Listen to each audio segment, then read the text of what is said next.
সময় মেয়েকে কাছে পেয়ে আবেগে ভেসে যা করলেন মোহাম্মদ সামি। 23 ওডিআই বিশ্বকাপের পর প্রতিযোগিতামূলক ক্রিকেটে ফেরা হয়নি মোহাম্মদ সামির। এবছরে অস্ট্রেলিয়া সফরে তার জাতীয় দলে ফেরার কথা।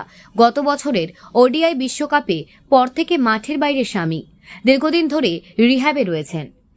মাঝে মাঝে এনসিসি এর ব্যাটিং বোলিং এর ভিডিও সোশ্যাল মিডিয়ায় শেয়ার করেন তিনি।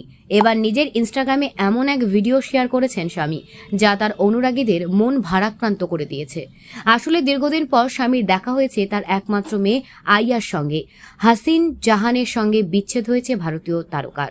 তারপর থেকে তাদের মেয়ে আইরা থাকেন হাসিনের সঙ্গে। অনেকদিন পর মেয়ের সঙ্গে দেখা করেছেন স্বামী, আবেগেও ভেসেছিলেন। স্বামী নিজের ইনস্টাগ্রামে যে ভিডিও শেয়ার করেছেন সেখানে ক্যাপশনে লেখেন, দীর্ঘদিন পর ওকে দেখলাম যখন সময়ে যেন থমকে গিয়েছিল। তোমাকে খুব ভালোবাসি বেবো।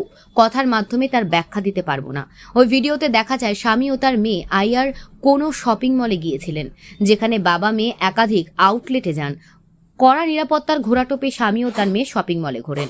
মেয়ের হাত ধরে ঘোরা থেকে শুরু করে তাকে জড়িয়ে ধরেন স্বামী। ভিডিওতে দেখা যায় জামা জুতো কিনে দেয় আইরাকে। স্বামীর চোখে মুখে সেই সময় ফুটে উঠেছিল হাসি। তার মেয়ে আইরাকেও বেশ খুশি দেখাচ্ছিল। এবছরের নভেম্বরে অস্ট্রেলিয়ার 5 ম্যাচের বর্ডার গাভাস্কর ট্রফি শুরু হবে। তার আগে ভারতের মাটিতে নিউজিল্যান্ডের বিরুদ্ধে 3 ম্যাচের টেস্ট সিরিজ।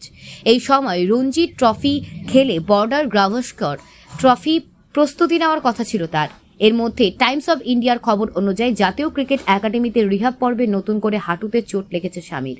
তার হাঁটু ফুলে গিয়েছে, যে কারণে অন্তত 8 সপ্তাহের জন্য ছিটকে যাওয়ার আশঙ্কা রয়েছে মোহাম্মদ সামির।